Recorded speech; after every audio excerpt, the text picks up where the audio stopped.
तो ये अनादि काल से अनंत काल तक जिसके रूप की छटा दक्षिण ही होती रहती है, जिसका सौंदर्य अप्रतिहत गति से निर्बाध रूप से नित्य नित्य बढ़ता रहता है, उस भगवान में जिसका प्रेम है, उसका प्रेम भी नित्य नित्य बढ़ता रहता है और उस प्रेम का आनंद भी नित्य नित्य बढ़ता रहता है।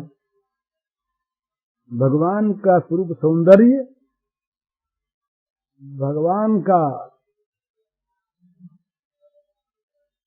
ये प्रेम और भगवान के प्रेम का आनंद,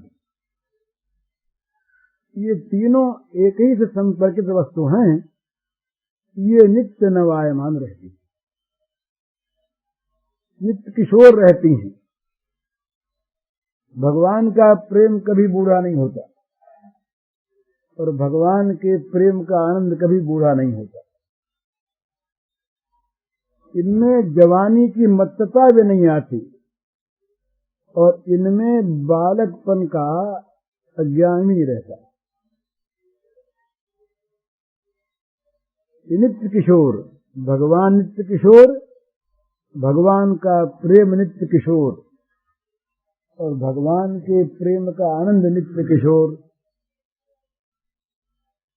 और नित्य किशोर होने के साथ साथ नित्य नवायमान, नित्य नव नव अनुभूति को लिए हुए, नित्य नई नई आनंद तरंगें उछलती रहती हैं इस भगवान के प्रेम सागर में। भगवान के प्रेम सागर में जितनी तरंगे हैं ना, एक और विशेषता है, जगत भी सागर है पर जगत के सागर में केवल दुखों की तरंगे उठती हैं। जगत को सागर बताया, भव सागर, और भव सागर के तरने की बात कही है। भगवान का आश्रय करने पर भगवान तार देते हैं। भगवान ने स्वयं कहा, येषाम् हम समुद्धरता मृत्यु संसार सागरात भवामिचरात पार्थ में अविष्टसाम। भगवान ने कहा कि जिनका चित्त मुझ में आविष्ट है, उनको मृत्यु संसार सागर से मैं तार देता हूँ। ये जो भव सागर है, ये जो मृत्यु संसार सागर है, ये भी सागर है। तो इसमें जितनी तरंगें उठती हैं वो सब दुखों की उठती हैं। दुखालयम अशाश्वतम, ये जगत का स्वरूप है, ये दुखों का घर है। इस महासमुद्र में केवल दुख ही दुख है और दुखों की तरंगें भिन्न भिन्न रूप से उठा करती हैं। कहीं कहीं तरंगें सुंदर मालूम होती हैं दूर से, पर है दुख तरंगें। दूर से कहीं आग की सुंदर सुंदर ये झांकी दिखती हो, जैसे विवाह शादी में बारूद वारूद छोड़ते हैं तो नए नए उसमें रंग दिखते हैं, नई नई छटा दिखती है, पर जा करके उसमें बैठ जाओ तो जल जाओगे, है वो अग्नि ही। इसी प्रकार जगत की दुख तरंगें, जगत सागर की, भव सागर की ये तरंगें शायद कभी कभी दूर से सुंदर दिखाई दें, पर हैं जलाने वाली, निस्संदेह। इसके बाद कर्म सागर की तरंगें होती हैं, उनमें दुख भी होता है, सुख भी होता है। निरंतर उन तरंगों में ही ये जीव जो है ये भटकता रहता है। कभी दुख मिला, कभी सुख मिला, और इसके बाद वो जो ज्ञान है इसमें तरंगें होती नहीं। वो प्रशांत महासागर है, ज्ञान में तरंगें नहीं होती। और जो अद्भुत विलक्षण प्रेम सागर है इसमें तरंगें होती हैं अनंत, पर वे सारी आनंद नहीं होती हैं। ये नियम है। सुख कहाँ है, आनंद कहाँ है जहाँ प्रेम है, और प्रेम कहाँ है जहाँ त्याग है। तो सारे जगत का जहाँ परित्याग हो जाता है, जहाँ मोक्ष का भी परित्याग हो जाता है, तो उस त्याग के आधार पर, उस त्याग के नियम पर, उस त्याग के फलस्वरूप प्रेम उत्पन्न होता है। और जहाँ प्रेम है वहीं सुख आ जाता है। सुख जाता है प्रेम के पीछे, दुख जाता है द्वेष के पीछे। ये नियम है। तो जहाँ प्रेम सागर है भगवान का, अनंत अनंत है वो, उस अनंत प्रेम सागर में जिसका कोई और छोर नहीं, उसमें अनंत अनंत तरंगें उठा करती हैं, और वो तरंगे सब के सब आनंद की होती हैं। जैसे भवसागर में प्रत्येक तरंग दुखमयी है, इसी प्रकार भगवत प्रेम सागर की प्रत्येक तरंग सुखमयी है। और वो सुख कौन सा है, इस सुख की भी एक समझने की चीज है। जो सुख दुख को साथ लिए हुए है, जिस सुख में दुख की आशंका है, जिस सुख के विनाश का भय है, जो सुख दुख मिश्रित है, और जो सुख दुख का प्रतिद्वंदी है, वो सुख आत्यंतिक सुख नहीं है।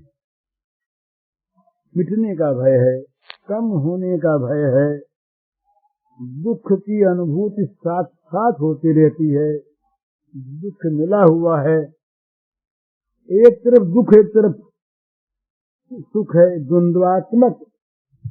तो ये सुख सुख नहीं है। तो वो जो प्रेम सुख है, जहाँ कामना वासना परिशून्य हृदय में भगवान के दिव्य प्रेम रस का प्रवाह बहता है, वो जो प्रेम प्रवाह है, उस प्रेम प्रवाह में द्वंद्वात्मक सुख नहीं है। उस प्रेम प्रवाह में दुख मिश्रित सुख नहीं है। उस प्रेम प्रवाह में सुख के नाश का भय नहीं है। उस प्रेम प्रवाह में कभी भी दुतरफा कोई दूसरा भाव नहीं है। वहाँ केवल और केवल सुख ही सुख है, आनंद ही आनंद है, क्योंकि वहाँ प्रेम ही प्रेम है। ये सिद्धांत है। कामना वासना में दुख है, त्याग होने पर दुख नहीं। तो कामना वासना से सर्वथा रहित जो दिव्य प्रेमोज्वल जो प्रकाश है, चैतन्य महाप्रभु ने बताया, काम अंधतम प्रेम निर्मल भास्कर। ये उदाहरण दिया कि जहाँ कामना है तो वहाँ अंधेरा है, और अंधेरा अंधेरा ही देता है, थोड़ी प्रकाश देगा अंधेरा। आंखों की रोशनी खूब है, दिखता खूब है, पर घोर अंधकार में आप जाकर के पहुंच जाइए, आंखों की रोशनी भी काम देना बंद कर देगी। बोले क्या करें, इतना अंधेरा था कि हाथ को हाथ नहीं सूझता था। तो अंधे हो गए थे क्या? बोले नहीं, आंख जो की त्यों थी। तो अंधेरे का इतना प्रभाव था कि उसने आंखों की वर्तमान विशुद्ध ज्योति को भी शक्तिहीन कर दिया। तो अंधेरा अंधेरा देगा और प्रकाश प्रकाश देगा। तो कहते हैं काम अंधतम प्रेम निर्मल भास्कर। काम जो है, कामना, विषयों की कामना, ये जहां पर है तो वहीं अंधेरा है, और अंधेरे से अंधेरा मिलता है। कामना की कहीं पूर्ति होगी तो ज्यादा अंधेरा मिल जाएगा, और कहीं कामना पूर्ण रहेगी तो अंधेरा कम रहेगा, भगवान को याद आते रहेंगे। ये सिद्धांत है। जहां पर विषयों का, भोगों का बाहुल्य है और वहां चारों तरफ भोग ही भोग घेरे हुए हैं, वहां मनुष्य भगवान को भूल जाता है। प्रहलाद ने कहा भगवान से कि महाराज आपने बलि पर बड़ी कृपा की, जो इसके ऐश्वर्य को आपने हर लिया। ऐश्वर्य में न मालूम ये भूल करके और किस गति को पहुंच जाता। जहां भोग बाहुल्य है, जहां कामना की विशेष रूप से पूर्ति है, वहां पर विशेष अंधकार है। ये और नियम है। इसलिए कभी कभी भगवान कृपा करके इस अंधकार को हटाते हैं। वो भगवान ने कहा कि जो धन दुर्मदांध होते हैं, जिनके श्रीमदांध, जिनको श्री का, लक्ष्मी का, ऐश्वर्य का मद अंधा कर देता है, उन अंधों के लिए कहा कि भाई सुरमा कौन सा है, तो कहा दारिद्र्यम परमांजनम। जो दारिद्र्य है, ये दशम स्कंद भागवत में आया है। उनके लिए जो दारिद्र्य है, ये परम अंजन है, उनकी आंखों में रोशनी लाने वाला सुंदर सुरमा है। तो जहां जहां पर कामना की पूर्ति है, वहां पर अंधकार के लिए विशेष स्थान है। मद होता है ना, मद अंधा कर देता है, मद पागल कर देता है। कहते हैं कनक कनक ते सोगुनी मादकता अधिकार, वो खाए बौरात है, ये पाए बौरात। कनक कहते हैं सोने को, और कनक कहते हैं धतूरे को। तो कहते हैं कनक कनक ते सौगुनी मादकता अधिकार। सोने में ये धतूरे से 100 गुना अधिक नशा है। क्यों भाई, इसका प्रमाण क्या है? तो कहते हैं धतूरा भले मनोपास रहे, धतूरे का नशा नहीं आता। धतूरा जब खाते हैं तो नशा आता। तो ये सोना जो है यहाँ जिए जहां मिला के नशा आ गया, पागल हो गया। वो खाए बौरात है, ये पाए बौरात। तो ये जहां जहां पर कामना की विशेष पूर्ति है, वहां पर अंधकार को विशेष स्थान है। तो काम अंधतम, काम जो है, कामना, ये अंधतम है, बिल्कुल अंधेरा है।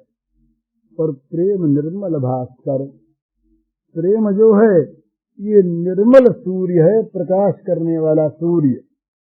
तो जहां जहां पर प्रेम है, वहां पर पहले त्याग है। ये एक सिद्धांत और है। घिरा रहता है भोग में, अंधकार कम रहता है भोग में, त्याग नहीं रहता। तो त्याग वहीं होता है जहां अंधेरा मिटता है, नहीं त्याग नहीं होता।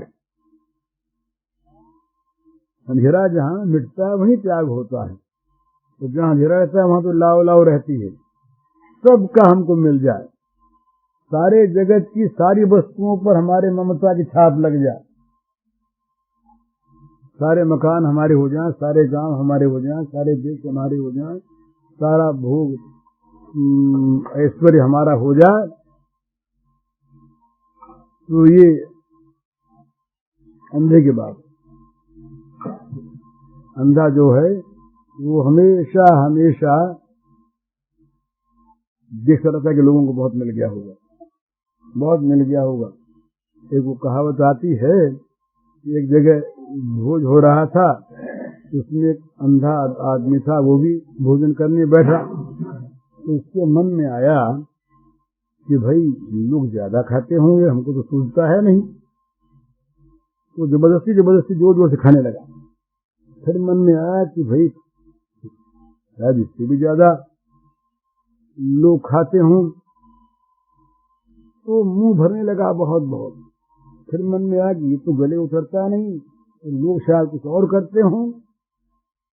तो वो ले करके मिठाई अपने झोले में डालने लगा, जेब में भरने लगा। फिर देखा कि अरे न मालूम लोग ले जाते हों, हमसे तो है नहीं। तो चिल्ला उठा, बोले सब खा रहे हैं, अरे ले जा रहे हैं, ले जा, लूट रहे हैं। वो खूब चिल्ला उठा। इसी प्रकार से जो अंधे होते हैं, कामना के अंधे, वो देखते हैं कि बस जगत तो सारा लूटा जा रहा है, हमारे कुछ आता नहीं। तो जेबें भर भर के भी, तमाम झोलियां भरने के बाद भी वो कहता है इस जगह लूटा जा रहा है, हमारे कुछ नहीं मिलता, कुछ नहीं मिलता। ये कामना के अंध कामना का स्वरूप है। तो काम अंधतम प्रेम निर्मल भास्कर, काम निरंतर अंधा होता है और अंधा बनाता है, अंधेरा देता है। और प्रेम जो है निर्मल भास्कर है। तो प्रेम की जहाँ उज्ज्वल रश्मियां, प्रेम सूर्य की किरणें जहाँ फैली रहती हैं, विस्तीर्ण रहती हैं, वहाँ अंधेरा आता नहीं, वहाँ नित्य नित्य त्याग रहता है। और जहाँ त्याग वहीं प्रेम और वहीं आनंद। ये जो भगवत प्रेमानंद है, भगवत प्रेमानंद, इसीलिए उस ब्रह्मानंद से विलक्षण है। इस ब्रह्मानंद में वस्तु की तो अनुभूति है, पर वस्तु के रस का अभाव। रस वहीं पर स्फुटित होता है जहां रसज्ञ होता है।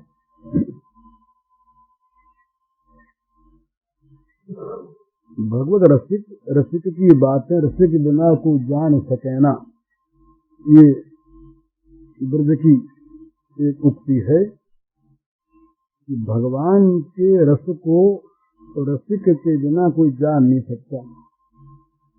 तो जहाँ रस है वहाँ रसिक की आवश्यकता है, और रस जहाँ पर है वहाँ पर रसिक होता ही है। और रसिक की वहीं सिद्धि होती है जहाँ रस होता है। रस अगर न हो तो रसिक किस रस का आस्वादन करे। और यदि रसिक न हो तो रस विरस हो जाए। यद्यपि रस गुप्त रहता है, प्रेम रस जो है ये प्रकाश की वस्तु नहीं है। प्रकाश आते ही विरसता आ जाती है।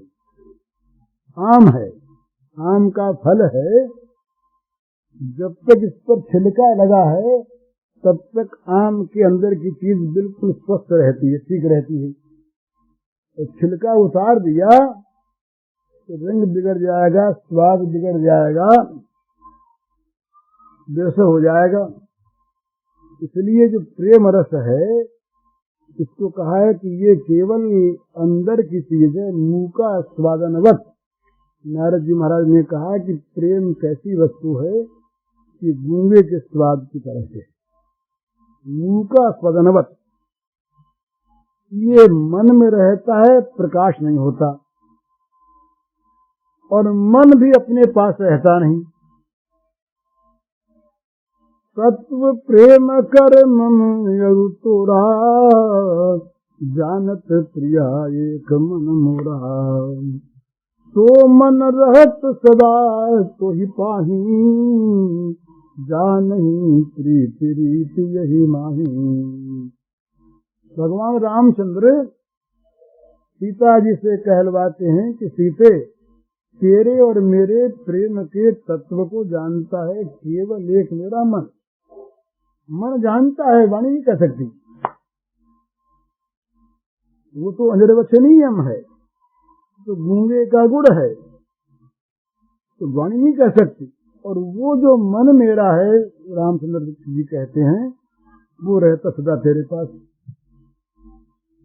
तो ये जो प्रेम की विलक्षणता है, इसमें प्रेम रहता है तो वह गुप्त, कहीं कहीं प्रकट होता है। प्रकाशित क्वापि पात्रे, नारद जी ने कहा, कहीं कहीं वो उछल भी जाता है, कहीं कहीं वो जब बहुत उसमें उफान आता है तो छलक जाता है।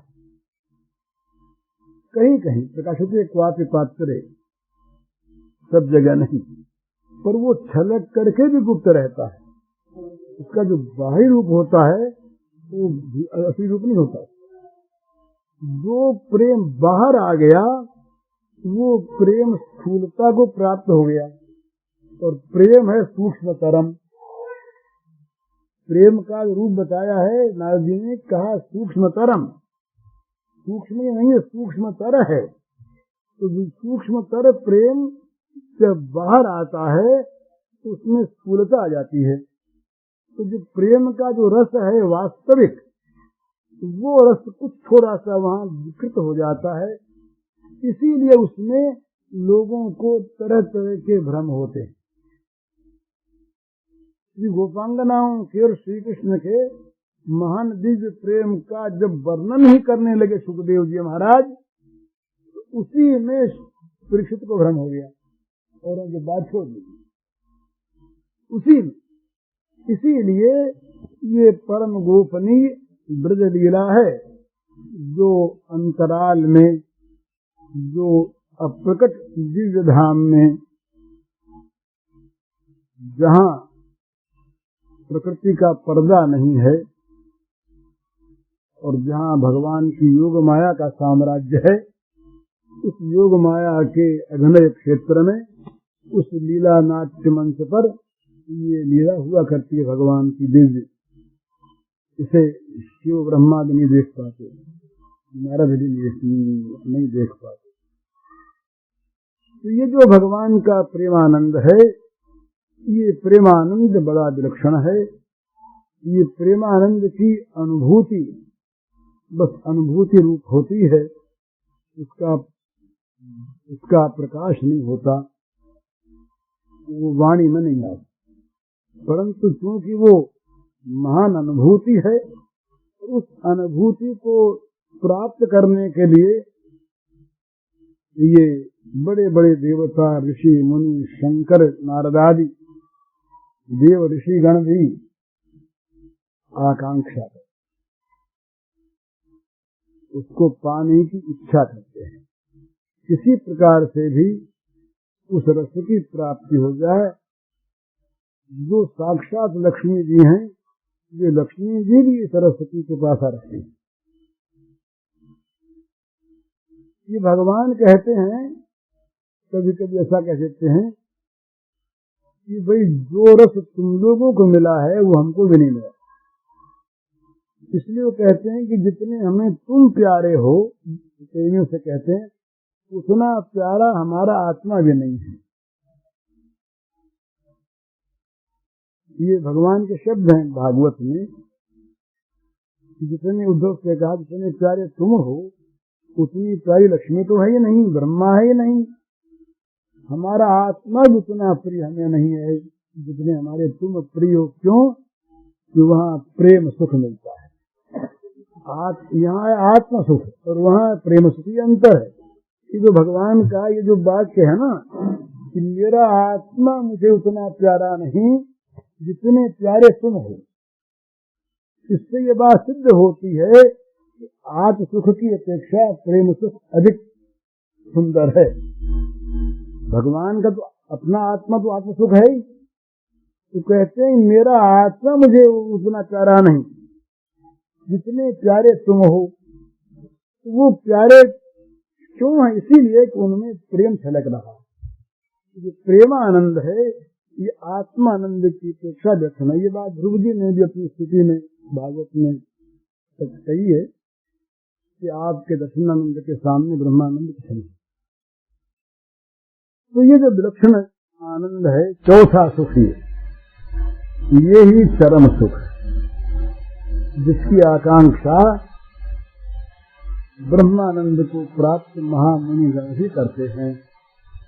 विशेषता है, ये भी करते हैं। आत्माराम गण भी जिसको चाहते हैं, जिसके लिए लालायित रहते हैं, और जिसकी झांकी प्राप्त होने पर उनका ये जगत में अभाव जनित वैराग्य और चित्त के नित्य ब्राह्मी के रूप ब्रह्म सुख, ये दोनों तिरोहित हो जाते हैं। सहज विराग रूप मन मोरा खचित हो तजली चंद तेरा, नहीं दिलोकत यति अनुरागा बरबस ब्रह्म सुख मन त्यागा। जनक जी अपनी स्थिति बताते हैं, मेरा जो चित्त है ये सहज वैराग्य रूप है, जगत का कभी भाव होता नहीं मेरे चित्त में, तो राग कहाँ है? मैंने जगत में दुख दोष देख कर जो वैराग्य होता है, वो वैराग्य भी सकारण है, स्वाभाविक नहीं, सहज नहीं। ये कहते हैं सहज विराग रूप मन मोरा, मेरा जो मन है ये सहज विराग रूप है। ये मेरा मन भी जैसे चंद्रमा को देखकर चकोर स्थिर हो जाता है, स्तंभित हो जाता है, चकित हो जाता है, वैसे स्थगित हो रहा है। तो महाराज आपके ब्रह्मानंद में निमग्न रहते हैं ना, बोले क्या करें, इनको देखते ही इतना वो प्रेम उमड़ा, अति अनुरागा, अनुरागा नहीं अति अनुरागा, इतना प्रेम हुआ कि मन ने जबरदस्ती ब्रह्मानंद को छोड़ दिया। ये प्रेमानंद। तो ये इसलिए सबका मत ये है कि भाई भगवान से प्रेम करो। सारे ऋषि मुनियों का, सारे महात्माओं का ये सिद्धांत है। आखिरी वो कहते हैं कि सब कर्म मत खगनायक ये करिय राम पद पंकज नेहा। सब कर्म मत खगनायक ये करिय राम पद पंकज नेहा। विष्णु जी कहते हैं कि गुरु जी महाराज, ये सब का एक मत यहाँ पर है। मत क्या है कि भगवान की चरणार बिंद में प्रेम करना चाहिए। ये प्रेम ही पुरुषार्थ की बस सर्वोत्तम परिणति है। पुरुषार्थ जहाँ पर समाप्त हो जाता है और जहाँ समाप्ति का कहीं बोध नहीं रहता। ज्ञान में समाप्ति का बोध है और प्रेम में की समाप्ति है ही नहीं। ज्ञान शांत नहीं है, शांत है, तो प्रेम अनंत। मने प्रकृति के भोग जो हैं ये शांत हैं, ज्ञान शांत है और प्रेम अनंत है।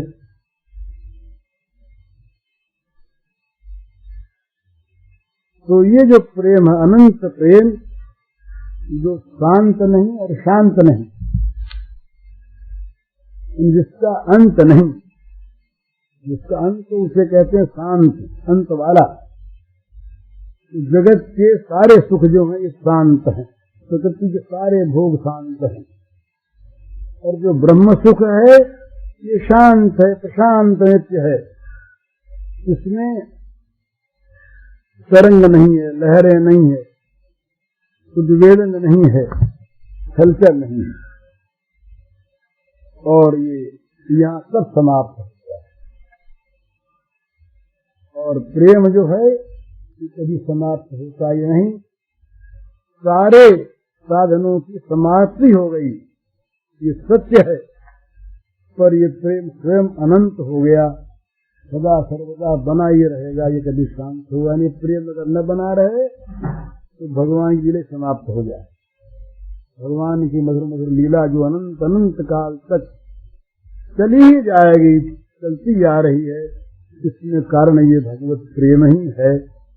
इस प्रेम की उपासना, प्रेम की साधना, इस प्रेम को साध्य बनाकर फिर प्रेमार्णव भगवान की प्रेम प्रार्थना करना, ये जीव का कर्तव्य परम धर्म है। यही